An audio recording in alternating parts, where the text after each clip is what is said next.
You're listening to You Would Think, the Philadelphia Flyers podcast. I'm your host, Kyle Collington, and joining me, as always, Kevin Durso. How are you, buddy? I'm doing well. How are you? I'm doing all right. Didn't have a whole lot of Flyers games this week, but we did have we did have a lot to talk about. There were some other games. There were some All-Star games. We have a lot to get into today, but as we get into that, make sure to follow us on the social media at YWT Podcast. Kevin is at Kevin_Durso pretty much everywhere. So, all right, diving right into it. Unfortunately, we are starting with a pretty serious topic for the second week in a row. Yep. Carter Hart once again is in the news. The things that we drew a dotted line between last week kind of got down in pen. As much as they can right now, yeah. Right. He has been charged with sexual assault, one count. 4 of the 5 players involved were charged with 1 count. Michael McLeod was charged with an additional count. We know a lot of the details. We don't quite know everything. The London police statement is still scheduled for tomorrow as of this moment. Kevin, there's a lot here. Where do you want to start to tackle this one? I'll just go kind of follow, like same thing we did last week, follow the timeline, get everything together. There's a little bit more certainty in talking about it now, obviously, because you had confirmations of things basically. And Michael McLeod is player 1, etc. Well, I don't know even about that. I didn't see anything like that specifically. Like you need it literally written in ink. I understand. That's what I'm saying. You can't draw assumptions. I imagine that is something that, I don't know. Oh, no, I'm saying until I see it written down as such, I'm not saying it. That's fair enough. I will say that for anybody who thought that we were going to have a quiet week, that the games were over on Saturday, there wasn't anything supposedly that was going to happen with this until Monday of this week, that we were going to get, the London police were going to speak and kind of address this. And that would be where it was, which, by the way, tactfully done in line with the NHL schedule, by the way, to not make it a thing that they can officially talk on over the All-Star weekend. We'll get to that because I have a couple of thoughts on that too. But you got a couple of days. We did the last show, which on Sunday, got a couple of days, and here it is 4:00 on Tuesday afternoon, and the story starts evolving. And as has been the case in a lot of these situations over the last several years, as news like this comes out, especially in the hockey world, it's a report from Rick Westhead of TSN that kind of comes out and gets the ball rolling on this. That guy is phenomenal at his job. If he doesn't end up with a Pulitzer or at the very least, like something, some equivalent of some sort for investigative, because at this point in time, like, he's reporting on hockey related stories. He's never gone to a game, as far as I know. It's human stories. He is an investigative journalist that is, in particular right now, specializing in the hockey related side of that. Yep. And between Kyle Beach and all this stuff. Right. And honestly, his credibility in the Kyle Beach thing is what makes his credibility so good in this, that you could read something reported by him in this situation and say, listen, as much as you need confirmation to completely affirm these things, his reputation is so good that it probably is true. And we're going to find out that this is what's coming down. So let's start with this. We did actually, this was something that happened legit hours after we finished the last show, that Alex Fermenton did turn himself in and had been charged. And was the first person to be that was Sunday, named. Right. That was Sunday, which made you think, like, I know reading it, I went, oh boy, the first domino is falling. Here we go. And you knew to brace yourself. And then nothing really came of it. And I'm like, okay, well, listen, he also was the only one in his release, like in his statement or about taking a leave or whatever, that said he was returning to Canada. Right. Not that the other 4 couldn't, but they were obviously closer proximity playing in the NHL. It was a bigger deal that he was coming back from Europe. If nothing else, that there was reason to believe that until there was a press conference, that the other 4 who actively had NHL contracts and technically still do, we'll get into that too. Yeah, we will. That they could have kind of hidden behind the fact that there was a public thing that was already on tap and tried to kind of go into this quietly. Wait for it. Well, and until somebody puts something out is the point, So Fermenton goes and turns himself in, and the other 4 are kind of at large at that moment until the report comes out that here, this is what the story is. The report is that they're all facing charges. Yep. And once and actually put names to it too, because let's remember the only report that was out previously was just that it's 5. It's 5 players. And then we started to draw connections between, 5 players on that team took leave of absence. What does that mean? Or what does it look like that means? Now they put their names to it. Here's the report that puts all 5 of their names directly to this case. Now we kind of know without a shadow of a doubt what is coming. And that was when the statements from lawyers started to come in. We knew about Formenton already. Michael McLeod's statement was first, or his lawyer's statement was first, confirming it. Carter Hart's was second. Yep. Then Dylan Dubé and Cal Foote was the final one. Let's put it this way. I spent a decent chunk of Tuesday afternoon, by the way. I didn't write anything, obviously, until, some of it happened so close together. I was probably writing. I didn't really start writing until Hearts came out anyway. Not that there was a reason to sit and hold on it. Right. It was, late afternoon and you're trying to figure all that out. As I'm writing the Hart portion of it, Dubé's came out. So I quickly went back in and updated that. Okay, Dubé said something. And then put a footnote. Cal Foote's the only one who hasn't said anything. And I think an hour later, Foote's statement was out, or his lawyers were out. And it's like, okay, now they're all in on this thing. They're all the lawyers have made statements and confirmed the charge. And that was actually, that's the really important part. Isn't making a statement from your lawyer. They confirmed that the charges. They all confirmed charges were being. My client has been charged, right? Right. And another thing I just wanted to mention real quick, since we're talking about the attorneys, is you may notice that we mentioned 5 different statements. It is 5 different legal teams. I believe that is being done in accordance with Canadian law. I do not believe they're allowed to have the same multiple legal people. Representation. There is also a possibility, kind of looking forward a little bit, if there is eventually a trial, there is a possibility that it will be lumped in and then all 5 players will be tried at the same time. So sure. that is something that is a possibility moving forward. Just right. I was very into the legal world, and I kind of know. Well, believe me, I sat there and turned around and said, at some point in time, I went from covering hockey games to all of a sudden, basically constantly writing the script to a Law and Order episode. It feels, practically, it feels wild. like it. Yeah. And the one thing that you say that at the very least I think is going to be true, because like you said, we don't know if they're going to necessarily be tried together in a case. Right. At the very least, there's going to be a ton of cross-examination in these cases where, because everybody's would be a witness to the same thing, essentially. That if everybody's story is supposed to correlate, especially the woman who is the victim in this, right? And for what it's worth, by the way, I believe every report that's been out has said that she's going to be part of that trial in every way possible. And that's one of the reasons that they may all be lumped together. So she only has to go. And for what it's worth, by the way, and I'm gonna get to how Gary Bettman spoke at the All-Star game and things like that or whatever. He did confirm that she did not participate in the NHL's investigation. Okay, and that was her right to not do so. But why would you? I get it. Well, I'll get into them later. But that's where the facts stand for right now. We can start to kind of look at repercussions a little bit. Obviously, still a fine line, because going to a court of law, innocent until proven guilty, does still apply to a certain extent. Well, it does, but also at this point in time, also it's the lawyers making these statements on behalf of their clients. Because the police department hasn't held a press conference yet and has not actually formally announced the charges, despite what the lawyers' statements are saying, that kind of puts the league in a spot where to this point they haven't had to act on anything and shouldn't, for that matter.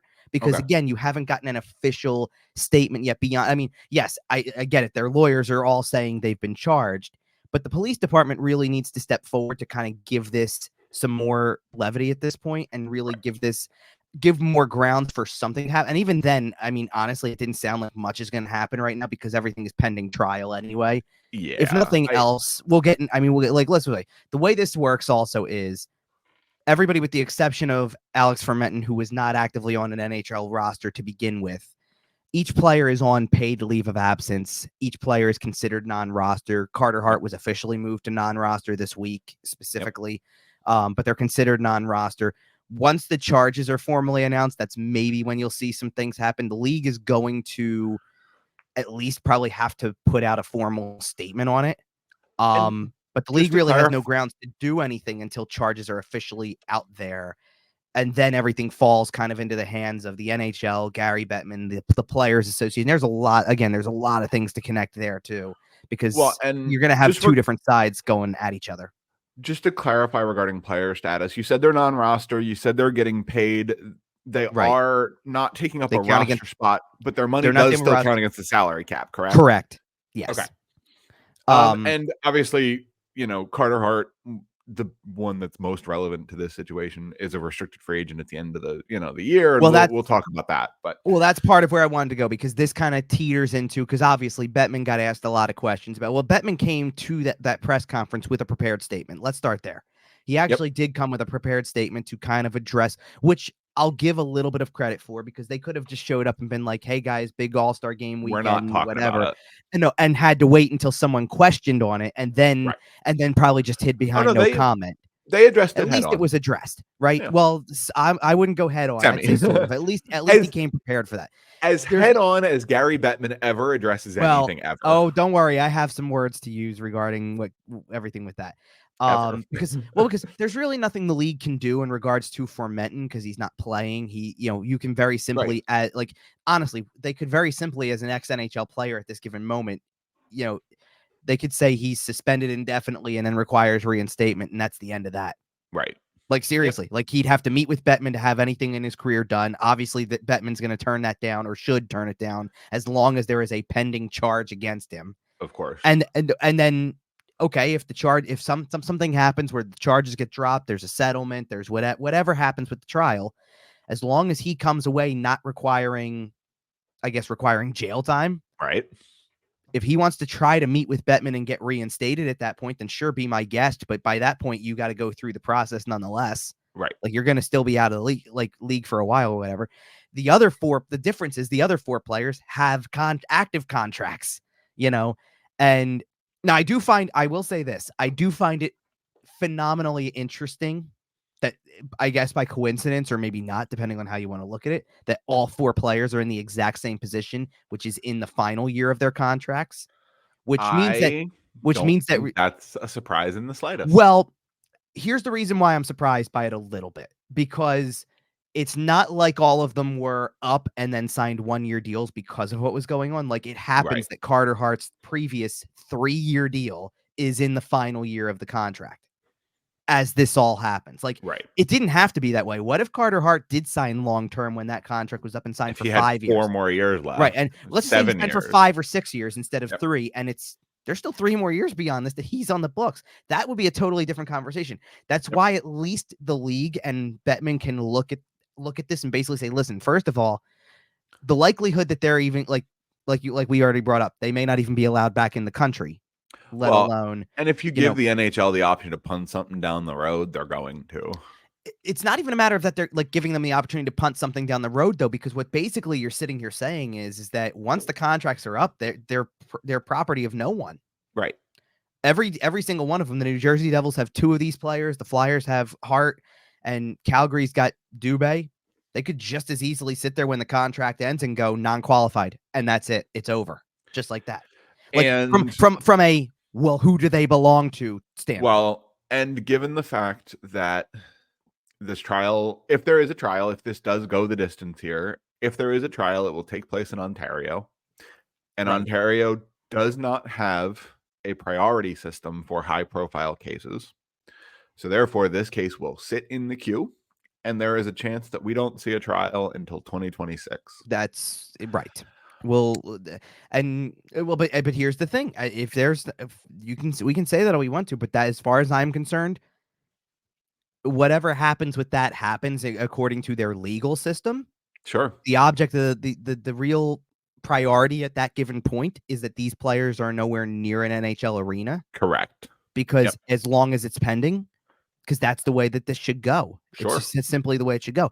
And if that's the case, then that's why I'm saying, as much as the hockey perspective of this is secondary, right, it's very easy for all of the teams that currently have these players to sit there and go, their contracts are up at the end of the year. It's pretty obvious at this point that they're not going to be back with their teams for the rest of this season. Right. We won't have answers. So they walk. Yep. You just or it's not even a matter that they walk. You take care of matters like that. You cut ties and they float into the ether. Well, here's also the way I kind of want to put it. The league would have an opportunity also, because Bettman's got control over things like this. He could, if he wanted to, issue suspensions and do something. He's going to pull back, and again, it's a lawyer perspective that sits there and says, don't act upon it. We don't have enough information. As long as it's pending and they're not playing, I think that's justified enough that they're not actively playing, and their contracts are up at the end of the year anyway. So presumably they won't, basically the way I translate that is presumably they won't have jobs after June anyway. So who cares? Right. And I think that is the case. And, we were chatting about it a little bit before the show, but if we go 2 years without a trial, I mean, where are these guys playing in those 2 years? They're not going to be allowed to leave Canada. They're not going to be allowed to go play in They're not going to be allowed to go play in Europe like Formanton's been doing. Right. Presumably you're locked down in Canada. You're not going to be skating at a high level. Like, even if you are acquitted at this point, if it takes 2-3 years, is your career over anyway? Right. Well, possibly, sure. Because these players are young enough that maybe not if they are acquitted. But it depends on how quickly, though. You're right, because like at the end of the day, think and I'll use Hart as the primary example because of the position that he plays. You have a shelf life as a goalie sometimes, and for the record, skip 2 or 3 years of playing, and now all of a sudden you go from 25 to 28. Good luck getting back into And I would also just like to put it on the record here that I don't necessarily think they will be acquitted, nor should they. And if they are put through the legal system and they are found guilty, I believe they deserve large prison sentences. Well, there was a little bit out. West had a little bit about that too, about like the difference between, I guess, the difference between a sexual assault charge and then if there's a gang aspect to it, that creates different sentencing or maximum sentences and things like that. So there's a lot of technicalities with it. Like I said, all of a sudden we dove into the world of we're writing a Law and Order script here. Yeah, and although it is real life, obviously. Right. Well, and it's a lot of stuff, like I said, that London Police is going to make a statement tomorrow. Sure. We may touch on it briefly next week if there is something. Well, and you already touched on something like about whether or not they would have careers anyway. Let's put it this way: you can leave the door open that there's a possibility they're not guilty in all of this, as they say there are. It doesn't take away from the fact that these players at this point have permanently damaged their reputations one way or the other. Yep. Like, it's going to be hard for any second chance, even if they are found not guilty, just because of the fact that in today's world, we're not. In most cases, you know what? I don't want to say it. There's the court of law and the court of public opinion. Well, there is, but here's what I was going. Here's what I want. Like, what I kind of wanted to amend about that, because I was going to say we don't turn a blind eye. Depends on who you are. Like, I think teams may or leagues may, because whatever. But the public sure as hell isn't. Oh, Michael McLeod will be a KHL superstar. We're not. Anyway, possibly. We're not, we're not willing to just hand things out that easily. Like, and I like the way that I always feel like this is the National Hockey League.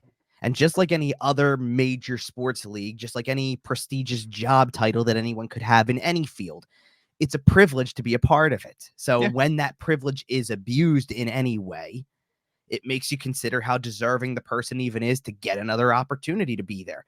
So, I look at stuff like that, and that's, and listen, that's kind of the teeter off of that. That's why I'm not surprised by kind of the league's reaction, to an extent, because, well, and on one hand, there's nothing they can do actively. They, like I said, they'll probably release a statement after the announcement is made by London Police or whatever. But Bettman spoke at the All-Star game this weekend and was asked a lot of questions about it. As a matter of fact, beyond the prepared statement that they came with, and this is one point that kind of goes in line with what we're talking about that I want to bring up too, is I guess through translation, so to speak, if you're trying to read between the lines of what he's saying, he kind of almost flat out just said straight up at this given moment, they're free agents as it is. They're done. Right. Right. Like as much as there's the formality of they're going to remain non-roster and they're not taking up a roster spot, but they count against the cap of their teams probably for the rest of the year. Legally speaking, their contracts will be paid. Right. So, and then I guess at that point too, beyond the season, there's really also nothing for the league to do, right? Like, because this should be self-policing. No one's reaching out and offering Dylan Dubé a contract this summer.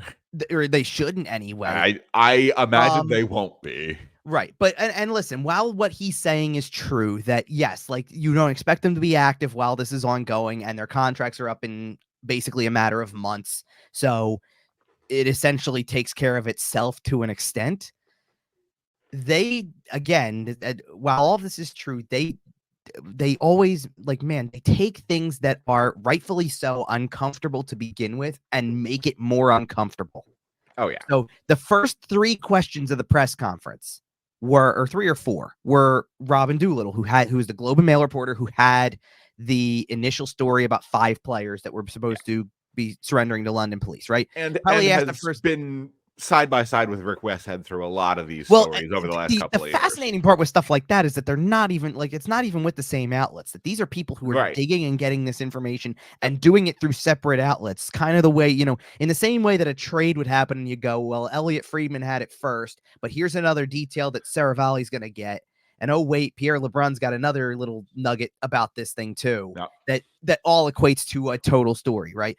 No, so she asked maybe the first 3 or 4 questions, and finally at some point Bettman goes, are we having a personal conversation or are we just going to open up the floor? I mean, that's just cringeworthy.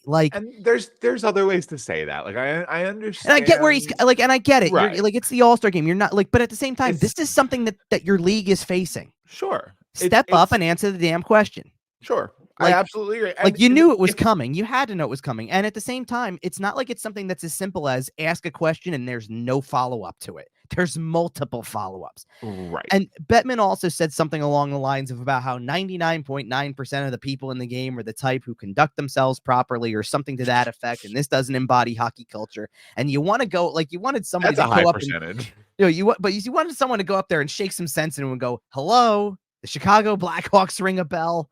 Right, you have an entire organization. That was right. Yeah. He tried to make it sound like over the last decade that things are going swimmingly, and this is just one minor. It's no, Gary, this isn't new. If you were the fact that Kevin Cheveldayoff is still the GM in Winnipeg is astonishing to me after the Chicago stuff. But so anyway.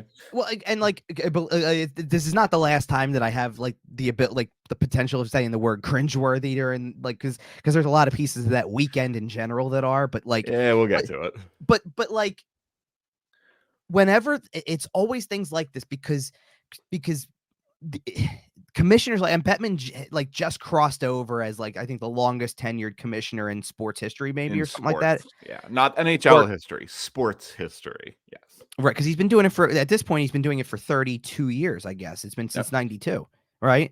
So it's astounding to believe that he was 40 when he got that job. Well, but this is crazy. Okay, but this is what I'm saying, because you take a guy at his age who is up there trying to lighten up a situation because it's the All-Star weekend and may try to he's trying to give you a little punch on the arm. Talk about fun stuff. To an extent, but also you look at that conversation and you go or not conversation, that line of questioning, and it becomes he's trying to make a joke out of that. Yeah. Are we having a personal conversation? Is this a personal interview, or are we going to open up the floor? Right. And it's it's not funny though. You may be trying to make it funny, but it's not. At one point in time, I looked over, I had the stream going, and I'm this feels like the two old men sitting in the balcony on the Muppets. Right. Statler and Waldorf. Right. With what's it called? With Bill Daly sitting next to him. Oh, I'm convinced him and Bill Daly are just Statler and Waldorf, but quite frankly, Statler and Waldorf are funnier. Well, sure, because anybody who tries to be that funny in those settings doesn't come across as funny. Even down to they had everybody introducing themselves or whatever, and Elliot Friedman just starts asking his question, and Bettman goes, "I know who you are, Elliot, but say it for the rest of it." And it's right, dude, when did you become a second grade teacher? That you're conducting the media room like it's a classroom. Come on, let's all be adults here. When is Gary's contract up? It's in 2 or 3 years? Oh, who the hell knows? I believe his contract is coming up soon. I think he's done. And I think, and something we'll talk about a little bit later on, is that another one of the things that they announced over the course of All-Star Weekend is the fact that the NHL will be going back to the Olympics in 2026 and 2030. And I think that is the crown jewel that he's retiring on. Is, look, I gave you back Olympic play, and he's out. So I think he's trying. One can only hope, and I think he's trying to turn his media image into a more positive, almost, going for the funny guy, lovable grandpa or whatever he's going for. It's also it's also a crutch when you know that there's also things that you don't want to talk about. Let's remember, this is the point of it's uncomfortable because it's supposed to be. Oh yeah. You can either address it head on, or you can try to lean on the crutch of using your humor or whatever you think you're trying to do. Frankly, but it doesn't make it any less uncomfortable. Frankly, it's uncomfortable because it sucks. Well, sure, but my point is that, listen, sometimes that's what you face in life. Yep. Listen, not everything's perfect, and people are going to do things that are wrong and not moral. And when it happens and you oversee a league where it's involved in this case, you have two options. You can address it head on, or you can try to beat around the bush with it and try to use humor to lighten the mood of the room when it's going on or whatever. And it actually, it makes, that's how I said, it makes what's already uncomfortable more uncomfortable, because I'm sitting there watching that and I'm going, you're really trying to gloss over this. And by the way, if you're not uncomfortable in this conversation, go read the complaint, go do the research, go read what happened. It's what allegedly happened anyway. What allegedly happened. Yes. It is uncomfortable. It should be uncomfortable. And that's why I urge any listeners who may not know kind of the depths of what's going on. Well, and by the way, even one of the other things that Bettman said was along the lines of, well, when this happened, they weren't on NHL rosters. It doesn't matter. They were all drafted. Right. They are all they're property of an NHL team at the moment this happens. So they're all currently making millions of dollars in your league. It's not. No, it's because they don't really make. They know. Well, they currently are. I'm saying they don't. At the time of what happened, they were not actively making the money unless they were playing in the league. No, I know. But nonetheless, it's again, it's a privilege to be tied to an NHL franchise. Act accordingly, and I listen, I do hope, for the sake of, because there's a lot of conversation about, because one of the other pieces that there's a lot of conversation about is that at one point in time, the report had 8 people involved in this, and now it's 5 or whatever. And you got people who are out there going, who are the other 3? We must know, or whatever it is. And the problem is that has the potential to follow around the entire roster, even if you had an alibi. Yeah, absolutely. The only Cale Makar is a perfect example. Cale Makar had a backstory, wasn't at the thing, literally was not in the same province, but he was on that team, and that still will follow him, being teammates with that. I also one of the other things also is that, because there's people who sit there and we're gonna have, it's the same conversation as with the Chicago Blackhawks, with how many, who knew what were you, whatever. It's the Watergate. What did they know? When did they know it? Well, here's where I'm going with that. The Dylan Dubé statement. Yeah, because obviously now that doesn't look good, right? Well, and the Calgary Flames have come out since and issued a statement that says, well, we are now aware of. Which quite frankly dug a hole worse. Yes, because that means one of two things. Your player lied to you, or you knew and now you're just digging yourself deeper because you're lying about the fact that you knew.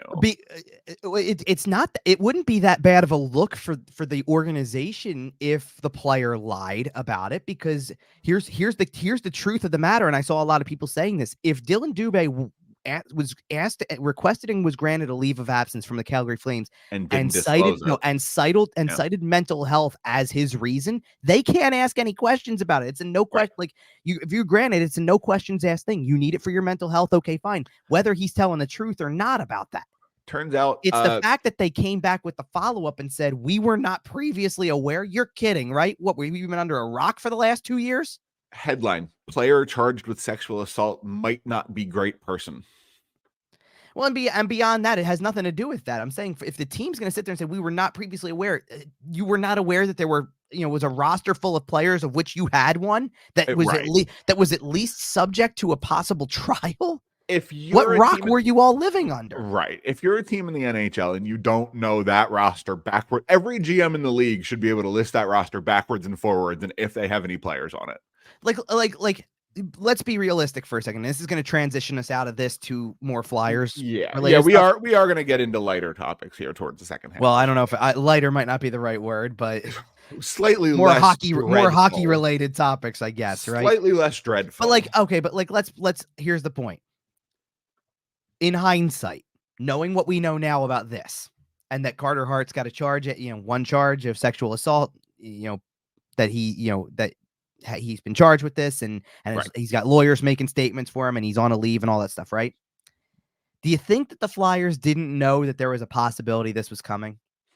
When you consider that over the offseason they signed Sam Ersson to a 2-year extension 1 year before they had to. They made a trade with a team, yes, to get draft picks, but also, go ahead and throw in your $5 million goaltender, because you never know, we may need him. Yeah, I'll be honest with you. Why did they draft 2 goalies at the draft? Because there's an element where even if you're going to sit there and say we didn't know, when, that's fair. You know what? Of course you didn't know when. This was a ticking time bomb that was kind of like, we sat there and said during the offseason we thought this was going to happen, and that was also possibly the reason why his name was on the block too. And we heard this summer that the list was coming, right? The investigation was, getting close to completing, and right. Et cetera, et cetera. We heard all summer. We talked about it on this show all summer. Oh, is it this week? Oh, is it this week? Oh, when's because there was reason to believe it was going to be. That's exactly why there was a lot of stuff that was saying it was going to be. And in the meantime, the Flyers are acquiring Cal Peterson and drafting 2 goalies and this and that. And I understand why they can't legally talk about it, why they can't legally blah, blah, blah. But man, part of you hopes that if the team knew, they would have benched the guy. They would have sat him. They would have cut him. They would have done something as soon as and I know why they didn't. I know it's legal. It's contracts.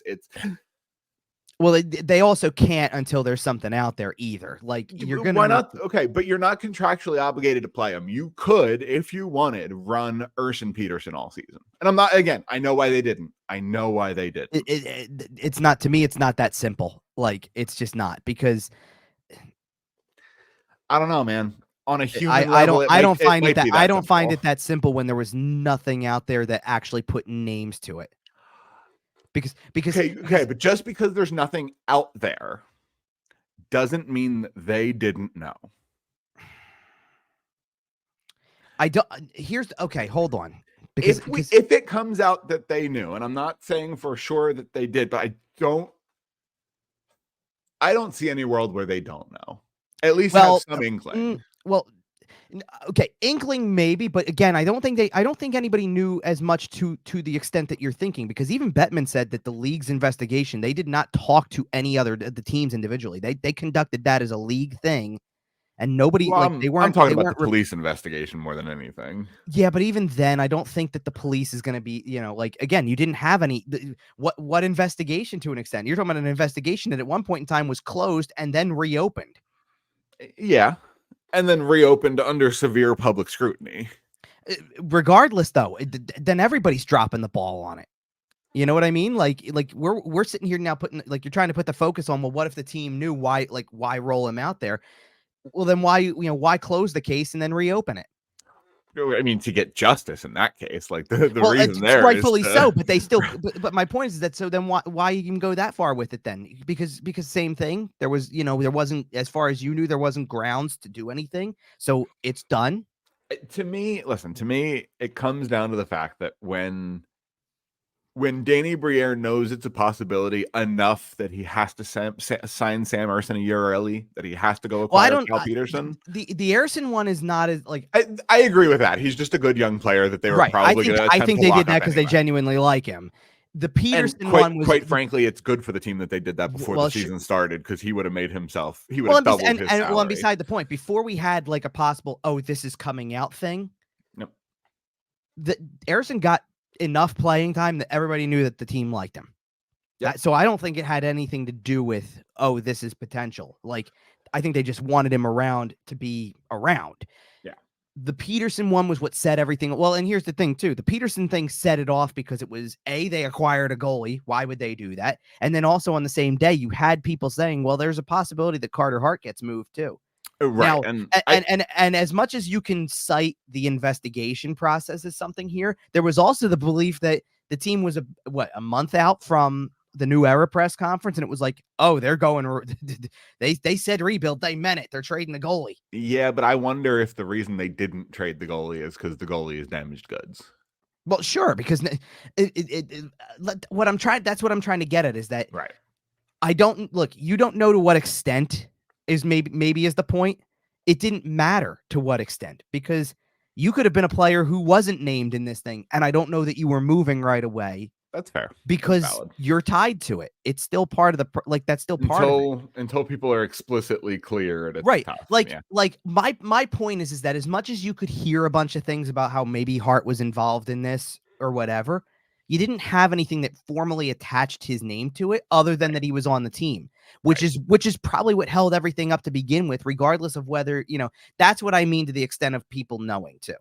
Sure. And in the initial what you do know is he was on that team. So I guess and he was at the event. So I guess there's a possibility. Right. Well, and in the initial batch of statements, it was he denied any wrongdoing through a statement from his attorney. Because what would you expect? Of course. Okay. In an attempt to put a pin into this and kind of move into some lighter topics, like I said, we may touch on it next week if the London police say anything interesting on Monday, but we will get into that.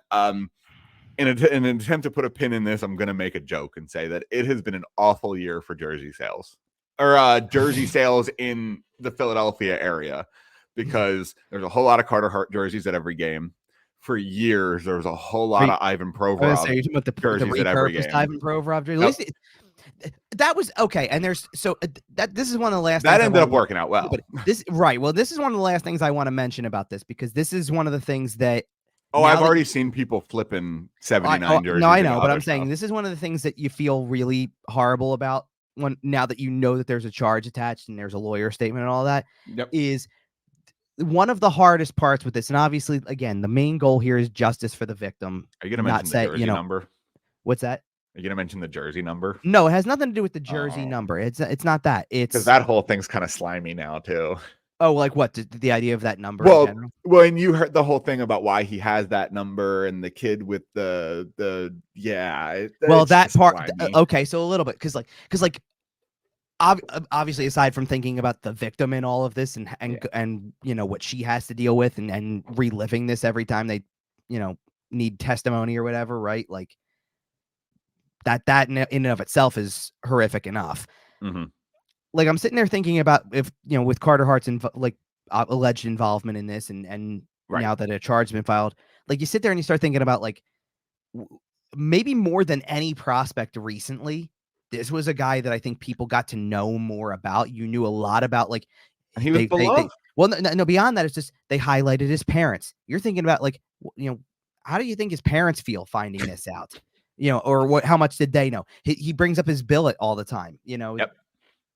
Like things like that. You sit there and you go, it felt like we knew more about this. And then what I really feel bad for is, and this has no direct tie to Carter Hart specifically. Yeah. But it's the influence that, you're a goaltender. Yep. You have a very unique number for a goaltender. And how many times do you think you'll see as you go to a local rink somewhere that the goalie's wearing number 79 because that's, whatever. The hard part with some of this is that, and I've seen people talk about this on social a little bit, is as rightfully so as it is that he's not playing, he's on leave, he probably won't be a Flyer or an NHLer beyond this, as far as we know. Trying to explain to 7, 8, 9, 10-year-old kids how we got here. How the player that for the last several years, as long as they maybe have known, I mean, let's face it, he's been in the league right. He's been in the league for 6 years. As long as they've been alive. Right. There's kids in first grade who have never known any other Flyers goaltender. And beyond that, even like that's why I even throw in the 8, 9, 10-year-olds, because okay, fine, you were 2 or 3 when he made his debut. Right. He's still the only goaltender you probably know. If you as you're growing up, if you're that age group and this is your hero, right? This is your hero, and you find out that your hero's not what you think he is. Not a good person, and like again, objectively not a good person, right? If this is true, and I do feel like I feel for the parents of people, like of kids of that age group that are sitting there going, I don't know where to start with this because and again, it kind of goes back to tying it all together. It's uncomfortable conversations, but and it's especially like to me, that's also especially like it's going to be especially uncomfortable, not in the cringe way, uncomfortable in the way where it's like it's hard to explain to kids who are 8, 9 years old and say why Carter Hart's not around anymore. First, well, especially in light of how it happened. It's like explaining divorce, man. Right. It's like, right. Man. It's as well, and especially in light of how quickly it happened, that he was backing up on a Sunday and Tuesday he's not on the team anymore. He went out to get milk. He went out to get milk and never came back. Okay. Like I said, gonna try to get into lighter topics here. You wanted to put a pin in it. You sure as hell just did with that comment. Wow. Carter Hart jerseys are disappearing from the Farg. Ivan Provorov jerseys are disappearing from the Farg. By the way, for what it's worth, I think some of the other online outlets still had them for a little. I know. Anyway. No, one of the things we didn't talk about last week, the Stadium Series jerseys came out. Oh yeah. No. They sure as hell made sure that any store in the center did not have them. I bet they did. Like you can get anybody else. You want to get your Jamie Drysdale jersey? Go right ahead. You want to get your Travis Konechny, your Flyers All-Star this year. We'll get to him. Another jersey that I'm sure you could get, but there's a chance you may not be able to get it for very long. Yeah, you want to get into this? Whoop. Great minds think alike. Yes. Apparently, allegedly, to use that term in a little bit of a lighter fashion circumstance, apparently Danny Briere has, as he has done for basically the last several months here, has remained open and is taking phone calls on Scott Laughton. Now, if you're paying attention around the NHL, Elias Lindholm got moved over the All-Star break. And everyone else kind of looked around and went, there's not a lot of centers left on the market, are there? There weren't to begin with, to be honest. He was the centerpiece. And then Lindholm disappears, and you look around and go, okay, who else is there? And it dries up real quick. And all of a sudden, Scott Laughton is a valued asset here. What year was? I feel like there was a year fairly recently where free agency was kind of boring because everybody found out where everybody was going, like in the 12 hours before it really hit. Yeah, that was the last year they had the tampering period. Right. Okay. I think it was 2017. I'm seeing like the reason I'm bringing that up is because I'm seeing a lot of who said the trade deadline's March 8th. There's not going to be a trade deadline. Everybody just decided, forget it. We're doing it a month early. Well, I think there's more and more data to suggest that having a player for 40 games is better than having a player for 22 games. Well, there is. When it comes to integrating them into your system, when it comes to you're adding a better player. Theoretically, he makes your roster better. So getting them earlier will make your roster better earlier. But even just for system integration more than anything. Yeah, well, you're talking about from the receiving end. I'm also trying to think from the seller perspective where it's like maybe there's just an emphasis on the risk is not worth the push, I guess at that point, meaning the risk of losing a player for absolutely nothing is not worth let's take a shot at this because it's not technically out of reach. Like the Calgary Flames have over a month until the trade deadline. They're 5 points out of a playoff spot. And with the way the Western Conference has been all over the place. I mean, for goodness sake, you've got a team that is talk about not slow news days over the All-Star break, by the way, right? Like in addition to all the trades that you're mentioning or whatever, the team that is holding the first, not the second, the first wild card spot fired their coach. Yep. And Michael Bublé may or may not be on mushrooms. Well, that was totally different. we'll get into wild card stuff, but that's the story the story that comes out when it is a slow news day. Right. Not the LA Kings fired their coach and an All-Star got traded to another and team. Elias Lindholm got traded, right? So if you're Danny Briere, right, and someone calls you and says, "Hey, I like Scott. What do you want for him?" If it's just a first-round pick from a team that's going to lose in the first round, right? If it's a pick that you expect somewhere to be between 16 and 20, are you taking that for Scott Laughton at this point in time? You said a first, right? Yeah. Yeah.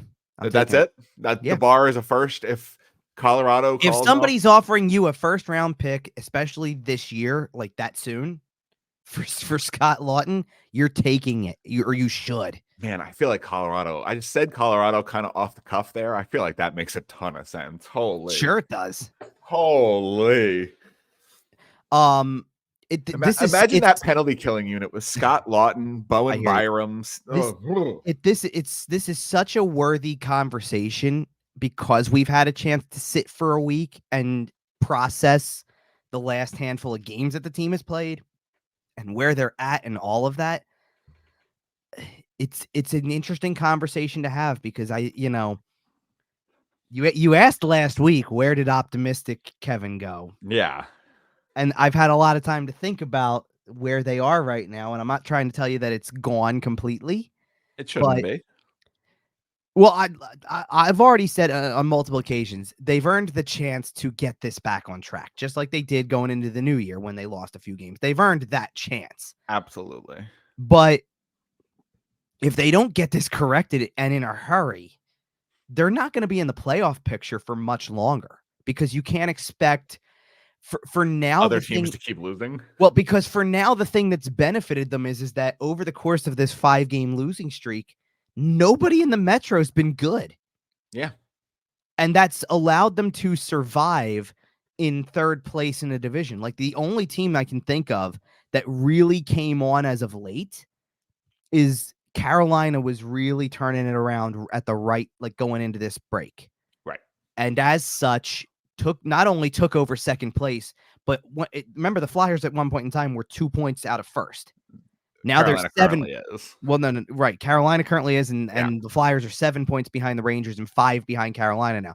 That may be the only two teams that kind of got it figured out with enough time. That's to the take top advantage. 2 in the division. Yeah. Well, I know, but I'm saying that may be the only two teams that got it figured out and with enough time to take advantage of what the Flyers weren't doing. You know, I agree. Everybody else behind them, though, like you're sitting there going, the Islanders didn't win enough. Nope. Pittsburgh didn't win enough. New Jersey didn't win enough. Washington didn't win enough. The only thing that is really worth paying attention to with those, because New Jersey's the one that stands out to me more than anything. New Jersey has 3 games in hand on the Flyers and is supposedly, probably as soon as the first game after the break, getting Jack Hughes back. And they just lost 2 of their biggest young prospects in a devastating fashion. What, because of the... Yeah. No, that's the kind of thing that sucks the life out of the room, man. I'm telling you.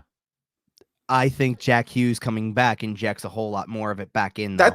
That is, you know what? That is entirely valid. And I think if the Devils were a deeper team, like honestly, what was Michael McLeod was playing? What, second line center for them? At one point in time, he was 4th. Okay, I thought so. Like that's why I'm kind of struggling enough. Because I'm going. Cal Foote at most nights couldn't even get into the lineup. No, that part's fair. Yeah, he has struggled. And as far as I know, like, all right, maybe. Well, once you bounced around a little bit. Hold on. Once you put Hughes back into the picture, then their center depth looks better because it's Hischier, Hughes, and right now it says Curtis Lazar, Chris Tierney, Justin Dowling. All right. I just mean McLeod's a guy who played a bunch of big minutes because both Hischier and Hughes have been hurt over the last couple of years. But right, McLeod was having, like, honestly, all things considered, was having a solid year. All things considered, up to that point, like so was Carter Hart. Well, sure. But like you get my point. Like I think that them getting it's because it's not just them getting a player back. It's the caliber of the fact that it's Jack Hughes. Right. Jack Hughes is an outstanding elite player in this league, and the fact that they are once again within striking distance with the games in hand that they have. Yeah. Like I don't know of anything with Pittsburgh or Washington where you sit there and you say, well, this guy's coming back, so that'll make a difference. They are what they are. It's what you decide to do with your roster.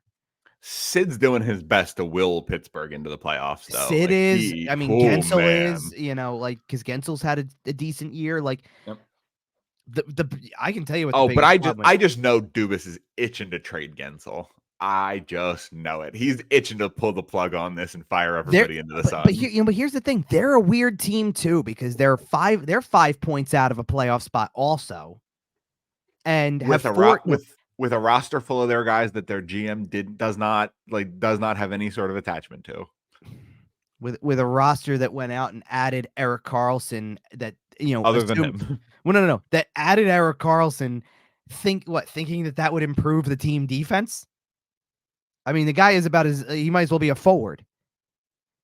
And that's the weird part, right? Like they've got, first of all, they've got 4 games in hand on the Flyers, which is massive. Yeah. But they've got a +12 goal differential. Like they shouldn't be a team that's lost more games than they've won with that. Well, because when they're scoring in absolute heaps. Droves, yeah. Right. And that kind of skews your goal differential. Well, like this is the thing too. Like I look at the opposite end of the spectrum and I go, you're talking about a team that still, by the way, on the other hand, Washington that still has Alex Ovechkin, still has John Carlson, still has Oshie, still has like a whole bunch of, still has Tom Wilson who can guys who can theoretically turn it up over these last 35. That team's got a -31 goal differential. I want to know how, when you've played 47 games and are a -31 goal differential, that you're supposed to make the playoffs. You're not. Right. That's why I say I consider them a non-threat. You want to talk to me about Pittsburgh or New Jersey because Pittsburgh's got a +12 goal differential and has time to make this thing up? Fine. You want to talk to me about New Jersey getting Jack Hughes back? Fine. You even want to convince me that maybe because they're only 4 points behind that the Islanders under Patrick Waugh, still weird to say, by the way. And they've been fairly hot since they got Patrick. Well, no, they have. I mean, they've been okay. Like they're 1-2-1. Yeah. So they haven't exactly, that's not a team that's exactly grabbed hold of the reins and said, let's get back in this thing. Like it's quite possible that, and the Islanders don't have a lot of extra games to be played. They're at 49. Right. So they're right up against the Flyers here. So same thing with the teams that are behind them. That to me, the team that's the biggest threat to this right now is Jersey. Yep. And then probably Pittsburgh. So I know. If we that's need to get to the trade deadline conversation. Right. If that's the case, does that prevent you from selling? Like if you're looking at you're still willing to take pieces off of the current roster? Because I don't think, like, grand scheme of things, let's take the other piece that's been out there the most. Laughton's going to be number 2 in this, obviously, because now you have more formal reports that say that, like, essentially sound like he's being shopped more than just taking calls. Right. Like if you're taking, if it's out there that you're taking calls, you're kind of shopping. Right. So the other name sounds like you're courting calls. Right. So the other name that I guess would be in the similar situation is Sean Walker, because his name's been out there for a while. Right. Well, and that one makes a little more sense because, like, to a certain extent, you do just have 8 defensemen. Well, exactly. I was going to say, if you move Sean Walker and try to get as much as humanly possible for him in a trade, what does it do to your current roster now that you've added Jamie Drysdale? It does nothing. I mean, it does because you give somebody worse more ice time, right? You give Nick Seeler more ice time, or Mark Stahl, or Rasmus Ristolainen. Somebody who hasn't been as good as Sean Walker this year will get more ice time. I don't know that Sealer's been much like that. Seeler or Ristolainen have been much worse than Walker. I don't know. I think Walker's been pretty decent. Walker's leveled off a lot more in the last few weeks. That's what I'm trying to get at. And like, then if you want to ride the perceived notion that his value is still higher, then I'm fine with that. Well, there's also a reason for that. And I've seen, like, Anthony DeMarco's had a lot of good stuff on this. Because he's really been following the Walker angle of this, that the asking price is a first for him, that there's a good potential that nothing really happens with this until Chris Tanev moves, because that's probably the top defenseman on the market. That like why is Laughton's name coming up? Because Elias Lindholm got traded. Yep. Like there's a vacuum. Well, and then by the way, it wasn't just Elias Lindholm. This was the move, because Lindholm got moved a couple days earlier than this. So the same day that LA fired McClellan and put that news out there, Sean Monahan got traded. To Winnipeg, and that was the other big center. But again, somehow you've got two trades that make that the case, right? That's a great little load up deal for Winnipeg, by the way. Like that is Sean Monahan is exactly the kind of player that but I help them. You got to give flowers to Kent Hughes for putting on a masterclass of asset management to say to Calgary when they got Monahan. Okay, we'll take the contract. We want a first also. Yep. Just to take the contract, fine. And then turning him into a first. So they got 2 first-round picks for taking on his contract and then moving him. That's brilliance. I mean, but it does with Laughton. It does kind of now set the market that if you are because the center market's so thin, if you're an available center, a first is kind of where it's at, because and really, like, Lindholm getting a first was expected. He's an all-star level player. Monahan really sets the tone for that, because now that Monahan drew a first, you're sitting there looking, and like the parallels are too good at this point to sit there and say, listen, you're getting a jack of all trades player who can play center. I'm looking it up here. Do you know if Colorado has their first round pick this year? I will double check it just to make sure, but I believe I just looked at this the other day, and I believe that they do. Okay, I wouldn't be surprised. Joe Sakic is a careful guy, and Sakic and Chris McFarland. I know he's the president of hockey ops, right? Who's now the GM of the team? Who they don't. Oh, so they do have their first, but they don't have their second or third. So they may be a little hesitant to. Depends. But if they think Scott Laughton can help them win a cup, then you go for it. You go for it. Well, because guess what? They don't have a second in 25 either. They do have their third there. But a third's not getting this done when 2 guys just went for a first. Especially not next year's third. No, sir. Nope. Right. A player that we won't see for about the only 4 years. About the only thing that you could maybe convince is you want to go first and don't want to go this year's first, then next year's. Sure. And even so, like, the Flyers are now in a very, like, between Walker and Laughton alone, and the idea that they're thinking that maybe they could get first from. I'm a little like, and I had somebody ask me what they think of getting. Like, I legitimately think that yes, based on track record now, you can get a first for Scott Laughton. The market is dictating as such. Walker, I'm thinking a little bit more like, listen, you can ask for a first. I think you need to find a team with a second. I think that's fair, and you might be able to pick up a reasonable prospect kind of in that stead. But I do want to say that but even if it is a second, whether this year or next year for that matter, and Laughton maybe is a first, right? Let's just say those, and let's say that those are the only 2 pieces you want to move, because let's not forget Nick Seeler. They kind of have expressed an interest in keeping him. Yep. Okay, we'll see where that goes. Like, listen, that also can change depending on where your team's going. One of the things I even said is a month ago, you had a lot more figured out because you thought you had Cutter Gauthier in your future, and you had Carter Hart on the roster. Yep. Your goaltending situation was solid. You had a center, a bona fide top 6 center in the pipeline.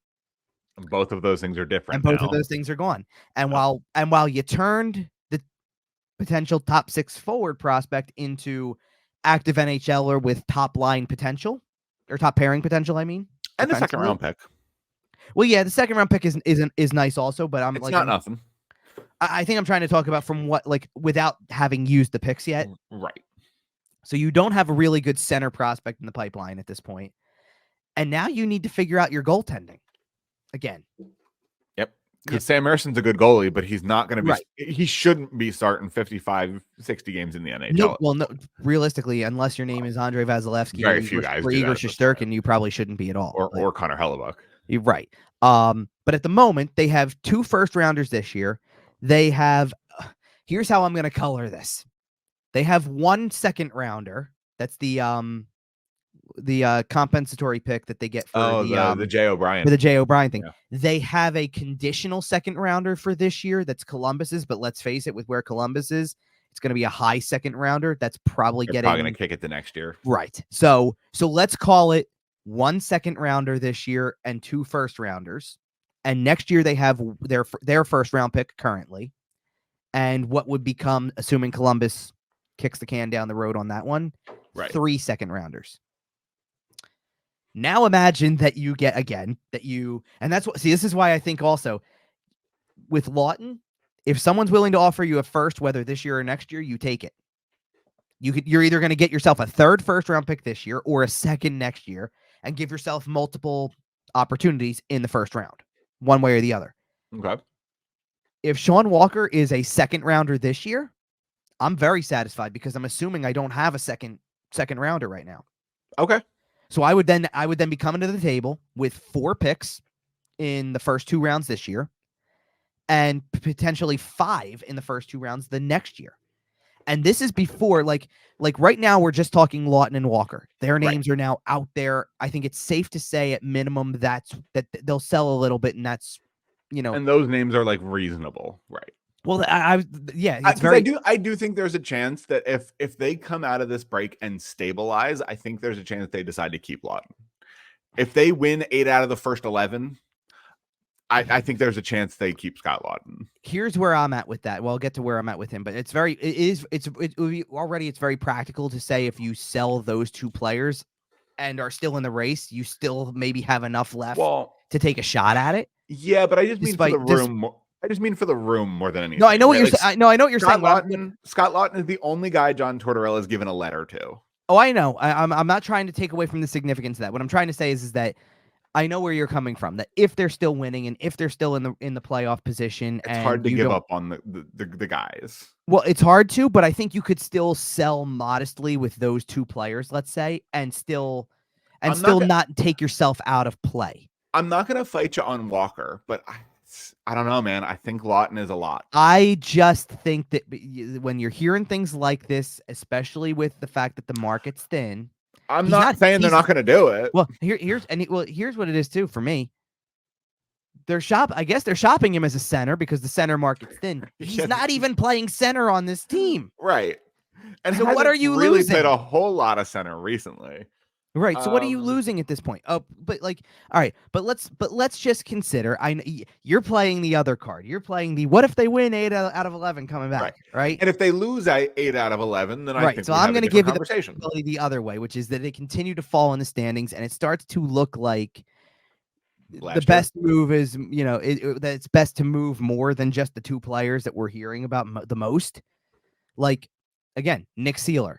Maybe keeping him made more sense a month ago if you moved Walker and felt like you had more put together on your blue line. I'm going to throw, I still think, by the way, because I'll throw two names into the mix that I think their futures are in question. I do think they're going to be better offseason moves than trade deadline moves, but I think you're going to hear a lot about Cam Atkinson in the offseason. And I think you're going to hear some about Nick Delorier as well, even though he's got a no move clause. Yeah, I think you're going to hear some stuff about him, and one way or the other. By the way, could be I hate to say it, could be buyout. Okay, is it a no trade or a no move? I believe it was no move. I'll double check that while I have cap front. Chuck.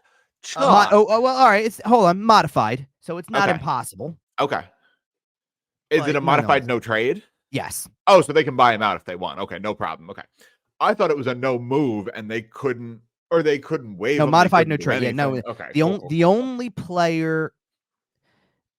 So, Atkinson has a modified no trade as well. Okay. But I think he would understand. Cam Atkinson's about as straightforward a guy as you can find in that room. And he's still on the Columbus contract, right? Like that's not even a contract you signed. So. Correct. Okay. Travis Sanheim got a no trade clause in his contract, which makes a lot of sense at this point. And Sean Couturier has the no move clause. Yep. But that's really it. I mean, nobody else's contract, as far as I know. I'm surprised Travis Sanheim doesn't. No, Sanheim has no move. You're saying? Yeah. It doesn't have a no move. He's got no trade. A no trade. Yeah. Like Cal Peterson's got a modified no trade as well, and I believe that it's not going to be listed here because I guess it's not kicked in yet. But we talked about last week that Tippett's new contract is going to have it is a modified no trade in the middle of that. For the middle 4 years. Right, for the middle 4 years of the 8. So there you go. Anyway, let's get this back on the rails for a second. Because I want to bring another name into this, and this is kind of going to tie part of where we're going for the rest of the show too. Travis Konechny. Yeah, I knew that was coming. And I'm going to tell you why. Because you're going to get an absolute pile for him if you decide to move him. Because look at the package that Elias Lindholm just fetched. Just an absolute pile. And this is important too, because you do have to start. Something else you have to figure out is basically who's on the roster next year. Definitively start asking yourself that question. And here's the thing and we've already talked about this, so I'm going to hit these quick and then get kind of to where Konechny's name comes into this picture a little bit. You have a lot figured out defensively to an extent. Sanheim's on a long-term deal. You just acquired Drysdale, so you're definitely keeping him. Yep. Cam York's Ristolainen's locked up. Well, I'll get to Risto, but wow. Cam York and Igor Zamula have taken some good steps, so you're probably going to continue to work with them. Emil Andre's in the system, Addard and Ginning in the system. I don't see how keeping Nick Seeler makes sense at this point, but okay. I know they're talking about it, but whatever. Here, hold on. Yep. I think it makes sense if you think that you like when you looked at this team and that they were a lot more like this team was a lot more of a lock to make the playoffs a month ago than they are now. Yeah. You know what I mean? And at that time, if you're looking at that and saying we can rebuild, but we could also be competitive, and Nick Seeler is what's helping us do that and really good for the room, then yes, I think I understand how you're maybe picking Seeler over Walker and saying that's who we're going to keep as the veteran guy. Right. He's been here a little bit longer. Who knows? He'll be a little cheaper. I don't think Ristolainen's a guy you're able to move at the deadline because the contract's so hard to work. Maybe next year, but not this year. Well, no, I think it's a contract you explore you would explore moving in the offseason if you wanted to go there, because teams can prepare for it differently. You can sit there and say, listen, were you going to sign a guy to this contract, or do you want a defenseman who can realistically, is a really good third pairing guy, but could probably play second and is making $5.1 million for the next 3 years? Absolutely. Right? Like, it's a lot easier to sell. So Ristolainen's more of a wild card in that spot. I brought up that Bonk is still in juniors at this point and having a killer second half of his season. Fantastic. You're probably drafting another defenseman at some point with all those draft picks that I mentioned. So they've got pieces in there now and in the future. So as you know, we know, as much as we know that they would like to keep Nick Seeler, you have to start asking that tough question about what's smarter to do. Like, that's why, like you just said, go to forward now, though. Yeah. Okay. Sean Couturier's locked up long term. Yep. You have a longer long term. You brought what, Tippett? Yeah. Okay. I was getting him third. Okay. You have a longer contract for Joel Farabee. Yep. He's around for the next few years. It's Ryan Poehling just got a new contract, so he's part of this for the next 2 years. Yep. Or at least for the next year plus. Valid. Tyson Forrester and Noah Cates appear to be part of it because they have consistently been a part of it.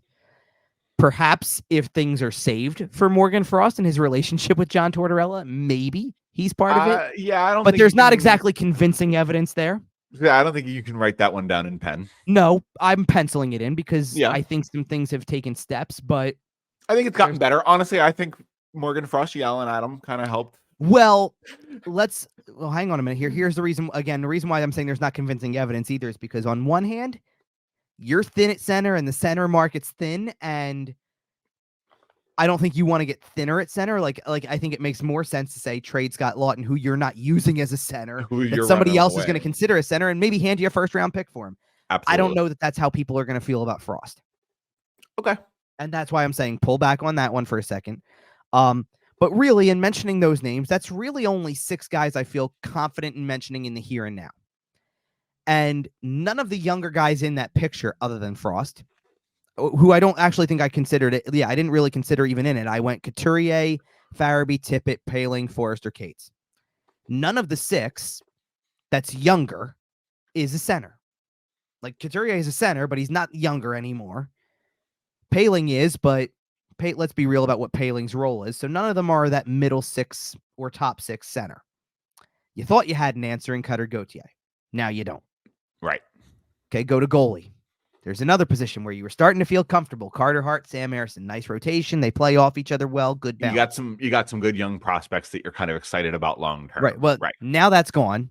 And while you do have, you have Alexei Kolosov, who signed his ELC. By the way, another move about remember the whole line of goalie moves? That's another one that you sit there and go, they got that guy locked up to his ELC. Really? They wanted to make sure that was done, right? Mm-hmm. And you have 2 goalies that you drafted in the last year. I think also, by the way, from the goalies last year, I think Bjarnason signed his ELC too, didn't he? I believe so, yeah. Yeah, so Bjarnason signed as well.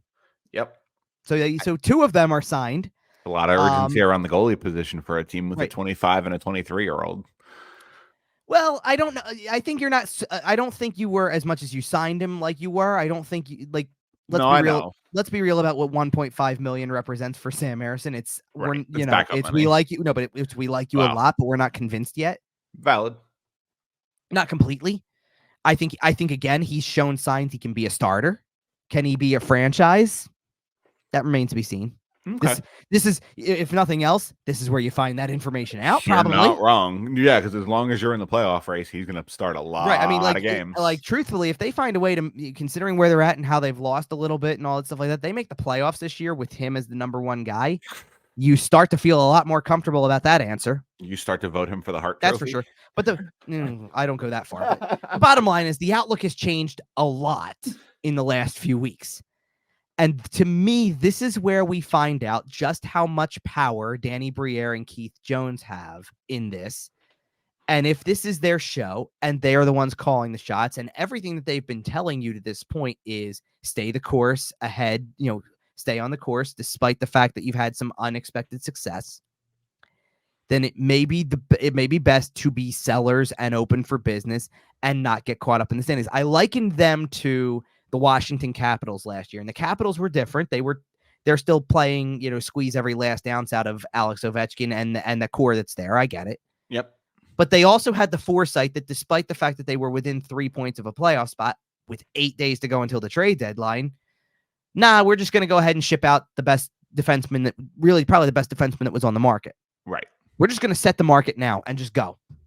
Yep. And I do think that is something that the Flyers may look to do if they are. I think you gotta.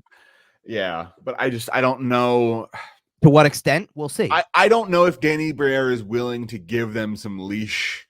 I mean, obviously he has. Well, he hasn't made a move here. That's right? He didn't where make a move over All-Star weekend, right. So he clearly is willing to give them some amount of leash here coming out of it. But it's the difference between moving Walker and maybe Laughton. Because Laughton's kind of played on the bottom six, and as much as you like the leadership in the room, and as much as you like his his veteran presence and all that stuff, and his versatility, I think Walker. If Laughton's bringing in a first round pick, especially when Walker's not a guarantee to, I just find it hard to walk away from the table. I know, especially considering. I mean, let's put it this way: whether it was true or not, because it was a report. Okay. Whether it was true or not that he had a first-round pick on the table for Laughton in the offseason or not, the reaction to that is enough to sit there and tell you, if it happens again, you may not want to walk away this time. Okay. You know what I mean? You're just really being pushed. Konechny is the guy that I sit there and I say, that's the one that I am so hesitant. And this is the story I wrote kind of going into the All-Star appearance that he had, because to me, he's at the forefront of the rebuild now. Yeah. Because you know what decision you face. He's either in or he's out. Well, he's either in or he's out, and he's either out as one of your probably your biggest selling asset at this point. Yep.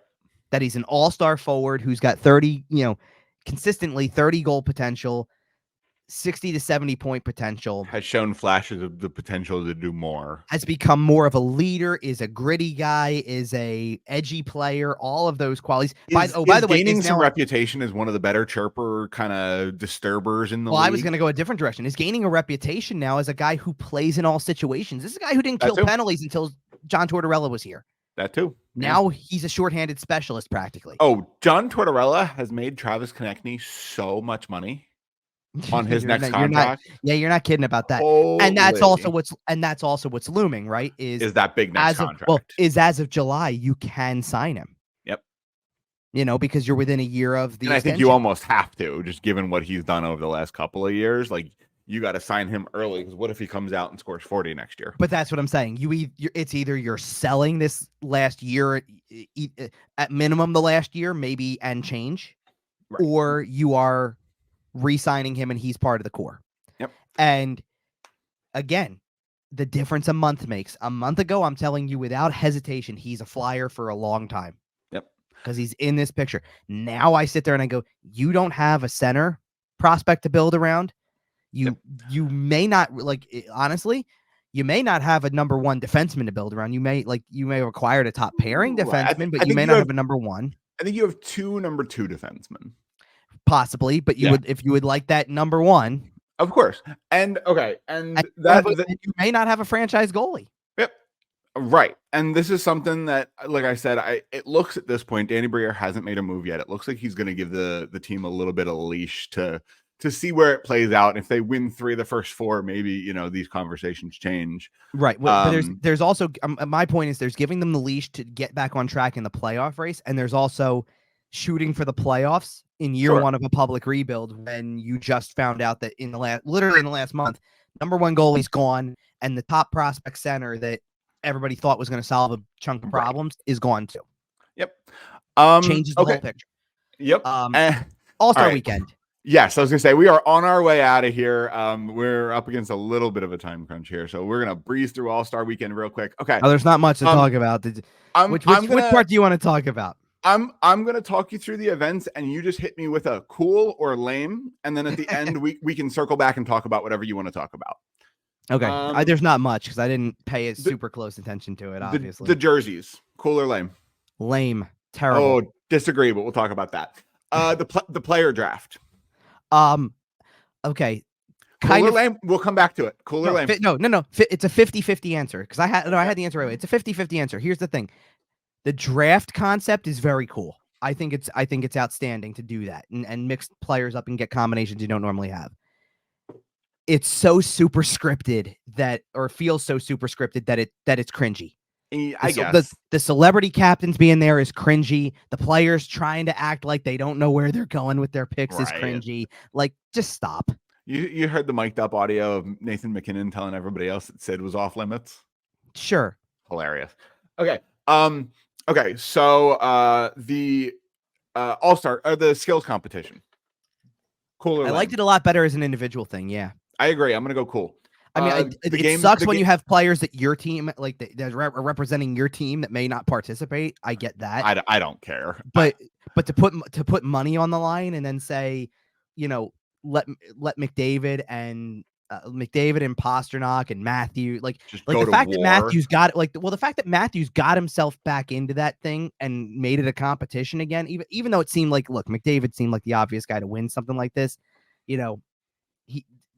that was another night at the office for him to do things that he was trying to do on those skills, right? But yeah, but you get the point. I thought it had a unique aspect to it that made it a little bit more made it more entertaining than the games to some extent. I was gonna say, and the games themselves, cool or lame? Are we? I don't 3-on-3 format. There's an element where I don't mind the 3-on-3. I know why they do it. It's what it is at this point. It's so blatantly obvious that certain players don't want to be there and would rather be on vacation. Yeah. I almost wish the NHL would remove the penalties and just let guys skip it if they don't want to be there. It's beyond letting guys skip it to an extent. It's I don't even know what its purpose is anymore because it's lost it's lost an element of being special. You might as well just hand out mid-season all-star awards and say you're an all-star this year based on what you've done halfway through and leave it at that.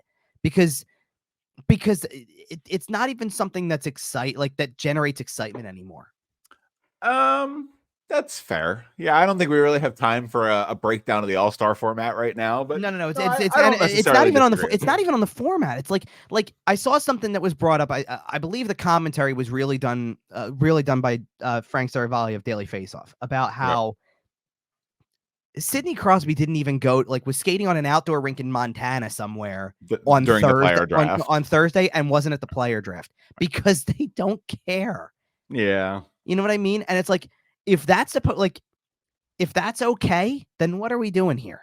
To an extent, it honestly looked like, and I hate to go there with it too, because it's like the celebrity angle of it too. It's just cringy. It's just really cringy. It's like what the Pro Bowl has become too. I'm not saying the Pro Bowl was ever more than kind of a glorified thing, and the Super Bowl players don't even participate in it, but it's like, the Pro Bowl has no value anymore. To the point where, if I'm not mistaken, the Pro Bowl sucks. It's flag. Isn't it now? It didn't used to be, but that's my point. They've had to digify it down to let's make it flag football, because that's how little people want to be here. They've turned the NHL ones become that, because it's let's make it 3-on-3, because they don't even have to give their all against three other players. The thing is, with football and in hockey, right, you play a different game because the game you normally play is so physically grueling that you don't want to do that for free on your time off as an exhibition in the middle of your regular season. Well, and here's the catch though. In the NFL, when you're doing the Pro Bowl, it's the week before the Super Bowl. You're not giving up any part of your vacation. It's just delays it by a week. And that's also guys who are just physically destroyed at the end of the season. You just wish that, like, from the NHL standpoint, like, and this, I guess, ties into what you mentioned about what they announced over the weekend too. No sport has a good all-star game. None of them. Baseball sucks. Basketball sucks. Football sucks. They all suck. Because they've lost what made them unique in the first place. Okay. Honestly, they have. Yeah. Like, the one thing, and at this point, and I'm going to tell you right now, the Olympics and this little the one downside to the little tournament they announced is that it's only the Four Nations thing, and you're wiping out half of Europe. Yeah, like, you're only like I'm sorry, you're supposed. They just said they're going to host this thing partially in Boston, and you're going to tell me that Boston's star player can't play in it. Right. Like, come on. And I get it. Okay, if you want to sit there and say because you were trying to figure out a solution for a year, for the year that led up to the Olympics, and it wasn't enough time to kind of figure out how to get more than 4 teams involved over a 10-day span. Right. All right, I hear you. It's not the World Cup, so I get it. The Olympics is going to be something real and something brings that element back. Like, but what does the Olympics do to scratch the itch that the All-Star game was trying to do with this player draft and all that? Best on best. Not just best on best, combinations that you don't typically see. Nobody. Oh, Sid's going to be on Connor McDavid's wing in that Olympics. Like, come on.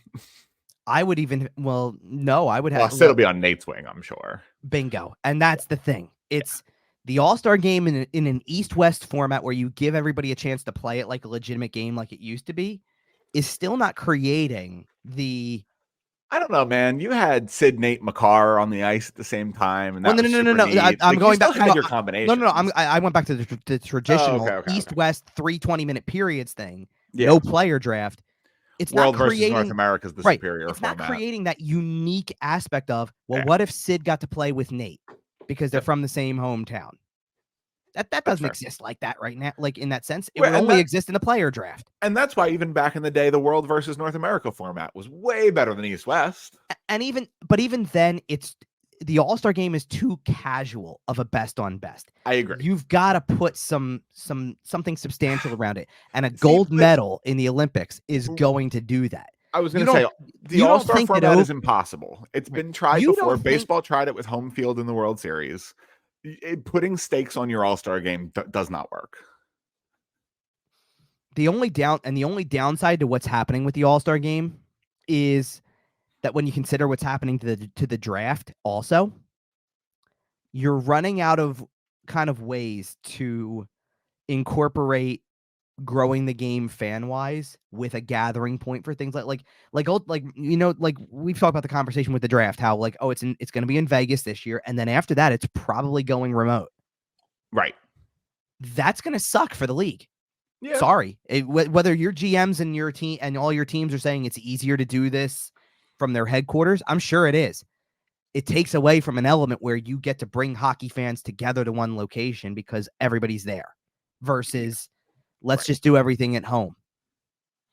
Well, there's ways to do it, right? Like there's ways to generate interest, but like I said, we don't have time to break down the All-Star. No. I'm not trying to break it down like that. I'm just saying there's so many things that are cringeworthy in it now that it's such a non-event for me. Like, I get that, and like I said, I think that's the case with every sport. So it's not even necessarily the NHL in particular. Like what, like genuinely speaking, and listen, maybe it was a little unique for us because of the amount of topics that we've had to discuss over the course of the month of January and even this week. But sure, at the end of the day, I didn't want to have anything to, I think the only thing I actually did around the All-Star game was I did write an article, as I tend to do every year, on whoever goes for the Flyers. Sure. So I wrote a Konechny-based article, and I used the break as, using the break as, here's a great time to evaluate. Right. That's great. But I didn't want to write anything this week. I wanted to break too. No, because even the NBA, does anybody care about the NBA All-Star game? No. What is everyone talking about regarding the NBA All-Star game? The dunk contest. No, the shoot-off. Steph Curry and... Oh, okay. Yeah. Ionescu.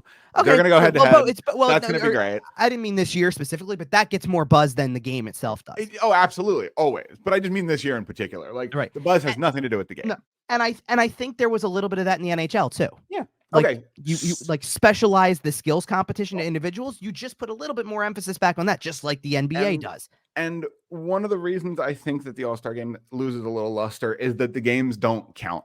And one of the things that we can talk about here is games that do count. Oh, that's right. We got a couple games to get here too. The Flyers play in Florida at home versus Winnipeg, at home versus Seattle. Florida and Winnipeg are two of the better teams in the NHL. Seattle's currently kind of trying to hang on to a playoff spot in the West. Mm-hmm. Not tough at all, right? It's a tough little week here. Like Florida's going to come out swinging. Obviously, Winnipeg is a good team. The one thing that's going to interest me about the Florida game, considering where they are, and they were a team that was getting hot at the break, is you take a week off and the legs are not quite as fast coming out of the gate. Right. That's going to apply to the Flyers too, for what it's worth. Now, interestingly enough, the Flyers, to my, based on the way everything is, to my knowledge, practice literally hours after we're recording this on Sunday, early afternoon. Their practice, I believe, is at 2:00 in the afternoon in Florida. And then they practice Monday as well. So they're getting a couple of practice days right away to kind of get back into this a little bit. Back up. Yep. But it's still, once you get into the game, good luck. In the very beginning. It can especially against a team like Florida. Well, let's not forget when they do come out swinging. Well, let's not forget the first break that they came back from when Christmas happened. They played Vancouver, who was right at the top of the standings, and I know I know where we're getting at. Like, you want to get immediately to the Flyers won that game. Yes, they did. Yes. I know. Took a little while for anybody to kind of get it figured out, though. Like, the first period was very conservative. Then most of the second period was a little bit too, and then a little bit more open, but a little bit conservative as well. And then the Flyers scored 3 goals in like 2 minutes, and then that was it. That was it. Yep. But I'm saying expect that first period to be like feeling out process, unless Florida just comes out looking as good as they did. Yeah, because then But I think that's what's gonna go. Winnipeg is going to be interesting. Obviously, the Flyers got the better of them the last time they met too. Yep. Much to our surprise a little bit, because that was a team that was rolling. That was a tough game, 1-0 in Winnipeg. I guess there's an element that makes that a little bit different this time. That Winnipeg was on such a hot streak before that now they could, they certainly can't be on as hot of a streak. In fact, they've lost 3 straight going in. They're still good though. Well, I mean, let's put it this way: they lost the game to the Flyers that snapped, what was it, an 8-game winning streak and a 14-game point streak, and won the next 2 anyway to kind of keep that going a little. And then, by the way, they didn't lose to slouches of teams. They lost to Boston and Toronto twice. Right. Like, all right. It's tough. Seattle's the interesting one because, and that's kind of the thing. Like, that's a game you should win if you're trying to stay involved. Yeah, I'll give you that. Yeah, I was going to say, I'm not going to sit there and tell you I expect them to win, but because Seattle's on the outside looking in, you kind of got to figure that one out. You need to get 2 points there. Well, to be honest, I don't even, if I'm the Flyers, I don't want that thing to get anywhere close to 7 and then be like, well, Seattle would be 8 if you don't find a way. Right. You know what I mean? Like, you're already on 5. Like, if you don't win a game this week because Florida and Winnipeg are what they are, and then Seattle finds a way to get the better of you because of, let's just say, urgency. Listen, I'll already tell you that if they lose the 3 games this week, next week's podcast is going to be called Pull the Plug. That's not where I'm even going with it. I'm sitting here going, you get this thing to 8 and you're staring straight down the barrel of 10 again. Yep. Well, and let's not forget too, like, I'm not trying to look too far ahead beyond the 3 games that are listed, but we're finishing out this particular week, and next week is Stadium Series preview already. Yep. It's 5 games until that game. Absolutely. So you want to see them win something before then is the point. Like, please win. If you want to keep this thing as a playoff discussion, win a game, at least 1 game this week, maybe 2. Hopefully they can win a game this week to make our next show a little bit less depressing. That'll do it for us this week. Like I said, as mentioned here, we will be back next week to talk about the Stadium Series preview, recap this week's games. Yep. Maybe touch on, whatever the London Police talk about tomorrow. All right. It's been a long week. There wasn't even any hockey games. Excited to get back to the hockey games. follow Kevin for all your coverage for all those games at Kevin_Darso. Yeah, my week of no games is over. I'm gonna have to do a preview on Tuesday again. And then you can also follow the show everywhere at YWT Podcast. Download it everywhere you find your shows, including sportstalkphilly.com. And then, I think that'll do it for us this week. We will be back next week and 1 week closer to the trade deadline, for better or for worse. So until then, we'll see you.